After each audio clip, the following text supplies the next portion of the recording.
everyone, I really hope you are doing great. Today we will be starting a new chapter, chapter number 8 of BNS, which talks about offences relating to the Army, Navy and Air Force. अब इसमें आप बहुत frequently एक word को use होते हुए देखेंगे जिसका नाम है म्यूटनी. म्यूटनी का मतलब क्या होता है? म्यूटनी का मतलब होता है कि ये जो सेलर्स हैं या सोल्जर्स हैं, they refuse to obey the person who is in command, who is in command. ऊपर मैं लिख दे रही हूँ, ठीक है. ये है म्यूटिनी. क्या है कि जो सेलर्स और सोल्जर्स जो है नेवी और आर्मी के और एयरफोर्स के, वो रिफ्यूज कर दे रहे हैं एक उनके कमांडिंग ऑफिसर की जो भी कुछ वो कह रहे हैं उनको ओबे करने के लिए, ठीक है. सो अबेटिंग म्यूटिनी, ऐसा अगर कोई अबेट करता है म्यूटिनी करने के लिए सेलर्स और सोल्जर्स को, और अटेम्प्टिंग टू या फिर अटेम्प्ट कर रहे हैं सोल्जर को सिड्यूस करने की कोशिश कर रहे हैं सेलर और airman from his duty. So whoever abets the committing of mutiny by an officer, soldier, sailor or airman in the navy, in the army, navy or air force of the government of India, or attempts to seduce any such officer.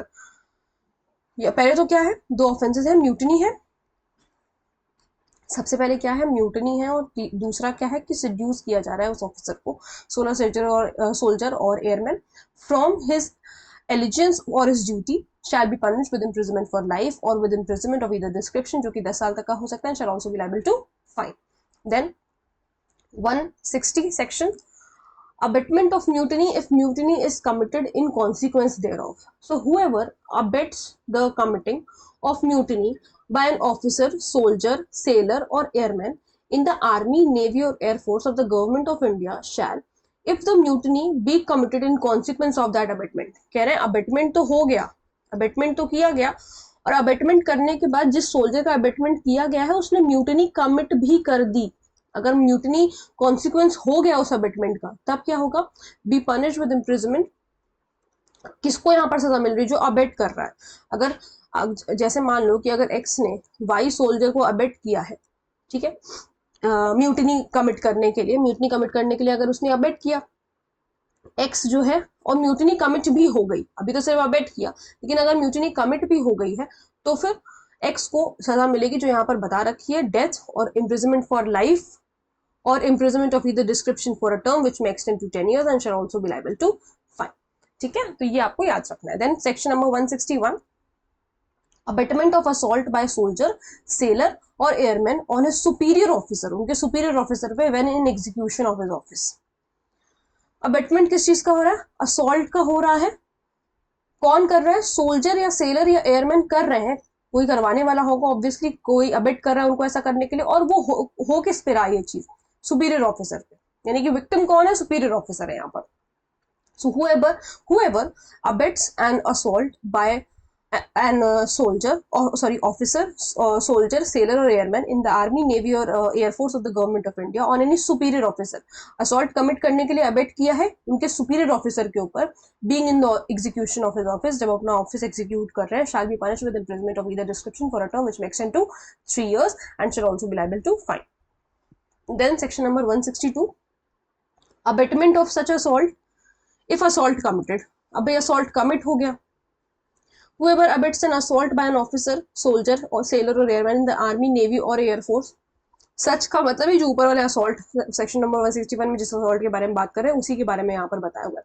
और any superior officer being in the execution of his office shall, if such assault be committed, ऊपर abetment की सजा है, नीचे अगर उस abetment से वो कमिट हो गया, उस अबेटमेंट की वजह से वो असॉल्ट कमिट हो गया है, तब क्या सजा मिलेगी अबेटर को. ठीक है, ये उन्होंने यहाँ पर बताया. Consequence of the abetment, be punish with imprisonment of the description, जो कि 7 साल तक का होगा. भाई अगर कमिट नहीं हुआ है तो 3 साल है, और अगर कमिट हो गया है तो 7 साल and shall also be liable to fine. Then section number 163, abetment of desertion of soldier, sailor और airman. whoever abets the desertion, यानी कि उसको भाग जाने को कहता है, अबेट करता है डिजर्शन की, तुम भाग जाओ यहाँ से, ये सब किसी काम की चीज नहीं है, ऐसे वैसे इस तरीके के कह करके, ऑफिसर, सोल्जर, सेलर और airman in the army, navy और air force of the government of India shall be punished with description, जो कि 2 साल तक है, और विद फाइन और with both.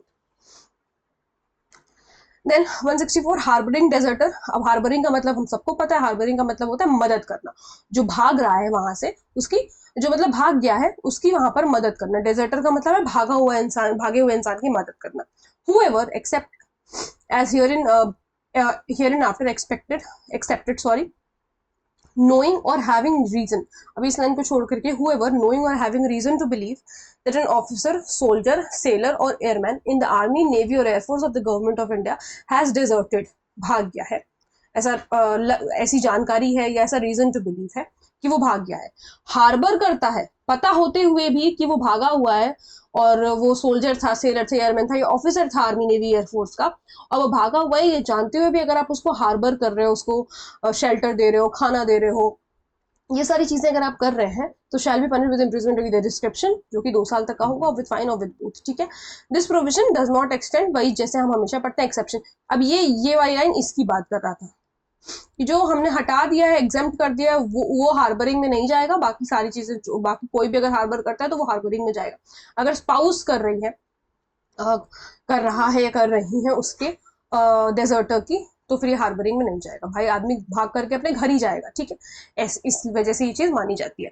Then section number 165 deserter concealed on board merchant vessel through negligence of master. तो अब यहाँ पर क्या है, द मास्टर और person in charge of a merchant vessel, merchant vessel का मास्टर या फिर जो इंचार्ज है वहां का, on board of which any deserter from the army, navy और air force of the government of India is concealed. ये जो डेजर्टर है, जो भागा हुआ है इन 3 जगह से, ये उस मर्चेंट वेसल पे उसको छुपाया हुआ है। शैल दो इग्नोरेंट ऑफ सच कंसीलमेंट, इससे कोई फर्क नहीं पड़ता कि आपको ये बात नहीं पता थी कि वो वहां पर छुपा हुआ है, तब भी आप लाइबल हो गए, be liable to penalty not exceeding 3000 rupees. अगर आपको नहीं पता थी तब भी वो जो है वहां पर छुपा हुआ था। यहाँ पे तो क्या है कि अगर नहीं पता था, आप इग्नोरेंट थे इस बात को लेकर के कि कोई यहाँ पर ऐसे छुपा हुआ है, कोई जानकारी नहीं थी, तो 3000 रुपए की पेनल्टी है।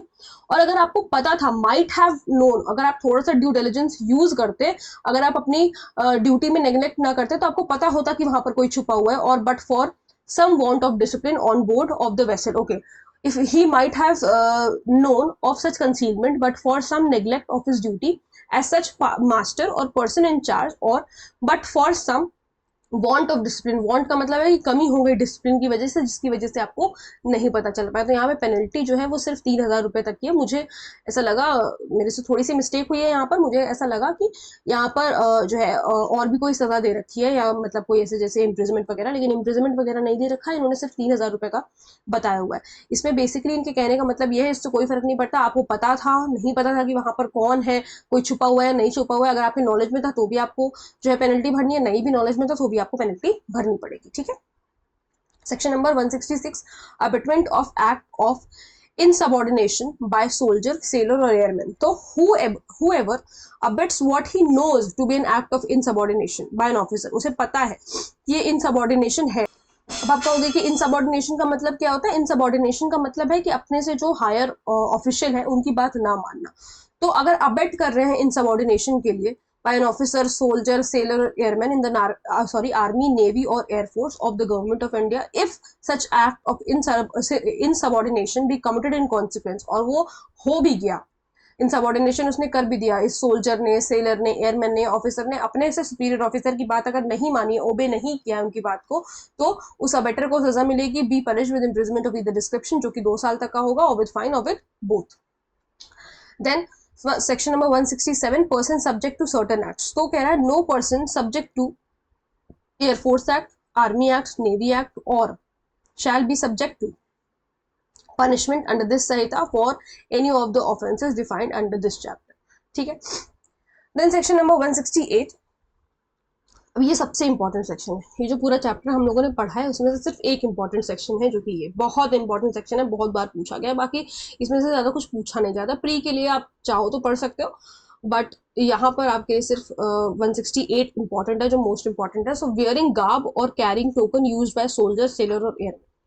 कोई भी ऐसा गार्ब पहनना या जो भी टोकन उनके लगे होते हैं, वो अगर आप पहन के घूम रहे हो and you are not the soldier, sailor और एयरमैन, सिर्फ लोगों को दिखाने के लिए, तो ये चीज गलत होगी। So whoever not being a soldier, आप सोल्जर, सेलर या एयरमैन नहीं हो इन द आर्मी, नेवल और air service of the government of India, आप गाप वेयर करते हो या कोई टोकन कैरी करते हो जो कि रिजेंबल कर रहा है उनके गाब या टोकन से, जो कि एक सोल्जर के द्वारा यूज किया जाता है, किसी सेलर के द्वारा यूज किया जाता है, किसी एयरमैन के द्वारा यूज किया जाता है, with the intention that it may be believe that he is such a soldier. आपका इंटेंशन क्या है? इंटेंशन ये है कि सब आपको देख करके ये बोले कि आप सोल्जर हो, सेलर हो या एयरमैन हो। Shall be punish with imprisonment और विद डिस्क्रिप्शन, जो कि 3 महीने तक का होगा, और विद फाइन विच में एक्सटेंड टू 2000 रुपये, 2000 रुपये तक का फाइन लग सकता है, और विद बोथ। ठीक है, तो ये था हमारा chapter number 8। I really hope आप लोगों को सारे सेक्शन समझ में आए होंगे। बहुत आसान सा चैप्टर था, हमने चैप्टर नंबर 8 एक ही वीडियो में कंप्लीट कर लिया है। बस इसमें से आपको एक से इस सेक्शन का ज्यादा ध्यान रखना है, बाकी अगर आप सेक्शंस नहीं भी पढ़ोगे तो चलेगा। थोड़ा थोड़ा ऊपर ऊपर से एक बार देख लेना कि कौन से सेक्शन में क्या दिया हुआ है, बस दैट इज इंपॉर्टेंट, और बाकी कुछ पनिशमेंट वगैरह याद करने की जरूरत नहीं। ठीक है, I really hope you like the class, और अगर कोई डाउट वगैरह है तो आप लोग मुझसे कमेंट सेक्शन में पूछ सकते हैं। मिलते हैं नेक्स्ट वीडियो में। Thank you so much.